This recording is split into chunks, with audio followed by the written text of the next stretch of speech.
It's McCowan, it's Shannon, and Buck Martinez, the voice of the Blue Jays, is with us from Baltimore, where the Blue Jays close out the regular season. We're chatting a bit about Vladdy. This has been a disappointing season, but based probably only on the expectations that we all have had for Vladdy. If you look at his numbers, they're still pretty good. And yet there have been some situations where he doesn't run out infield hits. He looks somewhat, I won't say disinterested, but not fully committed. His mind isn't right there. Does that kind of stuff bother teammates? Did you have anybody on your team that you played with, any of the teams that you played with, who looked like he was a little, laissez-faire, didn't really, give a crap? Do you talk to somebody like that? Do you say something? Do you let it bug you? What's the situation? No, in my generation, we had teammates that took care of that. We had, guys like Hal McRae and Sal Bando and Don Money and those guys, and everybody would police themselves, and it never happened very often. In this era, and it's like you say, most managers are in the let the kids play mentality, where we want the kids to have fun and everybody can celebrate and all that stuff. And sometimes that takes precedent over hustling and focus and all that other stuff. But on this team, and it's really surprising, and I'm going to tell you something that surprised me, and I think will surprise a lot of fans, that Lourdes Gurriel Jr. is one of the policemen on this team.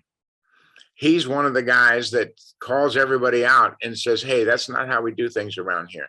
And we see him down at the end of the dugout, and he's always having fun and he's always animated. But at the same time, if you think about his background, his father was a great player for Cuba, played many, many international series, many championship series. His brother is a tremendous player for the Astros, been a world champion himself. Those two speak to Lourdes almost every night, and they talk about baseball a lot. And that conversation in that clubhouse, a lot of times, Gurriel is the guy, and the manager told me this, Gurriel is the guy that holds everybody accountable. If some guys stray, he's the guy that will bring them back. He and Bo. And I think Matt Chapman has gotten into that a little bit more now as he's gotten more time with the Blue Jays. And he certainly commands respect, given his career, the way he goes about business. And I think they have several policemen in that clubhouse. I think they're going to do an okay job. Back to Bob's question, players would really understand Vladdy's competitive level, wouldn't they? They would Absolutely. Know, and they would be able to sit there and say, well, nobody hates to lose more than Vladdy. Yes, no, they do that. And I think too, they understand. I mean, they watch his work. We don't see Vladdy work as much as they do. And Vladdy does a lot of his work, especially in the second half behind closed doors. But I think they all understand how much he loves to play, first of all, how much he wants to win, first of all. I mean, we can see it. And when you see a guy hit a home run, who's the guy that grabs the home run jacket first? More often than not, it's Vladdy. Yep. He wants to go out there and present that. And, he's there every night to dump water on his teammates that had a good game. And I think everybody understands where Vladdy's coming from. He wants to be the best. He wants to be a world champion. And sometimes that overwhelms him and he forgets about the process of playing 9 innings. Having said all that, and it's all very true, and I'm not trying to be overtly critical here. I grew up in an era where my coach, and I suspect yours too, Buck, would not allow you to not run out a ground ball in the infield. You were supposed to run, and at least a high percentage of your effort was supposed to go to getting to first base. Now, Have there been situations where Vladdy has not done that? There have been many. It's quite common for him to not do that. That drives me crazy when I see it. Does it bother you, or are we talking about 162 games and you got to give this guy a break? Yeah. I think there are times, and there are times we've seen him beat out double plays. Oh yeah. And there are other times when you've seen him and you want to holler at him, run. But it's just the way the game is today, Bob. I mean, the exception is when you hear us announcing the game, say, man, that boy really hustled right there. That's not norm. It should be the other way around. Right. Everybody should hustle, and we should call out the guy that doesn't hustle. Exactly. But acknowledge the guy that hustles, and that's the game, industry-wide. Hey, you talked about Gurriel being the son of a great player.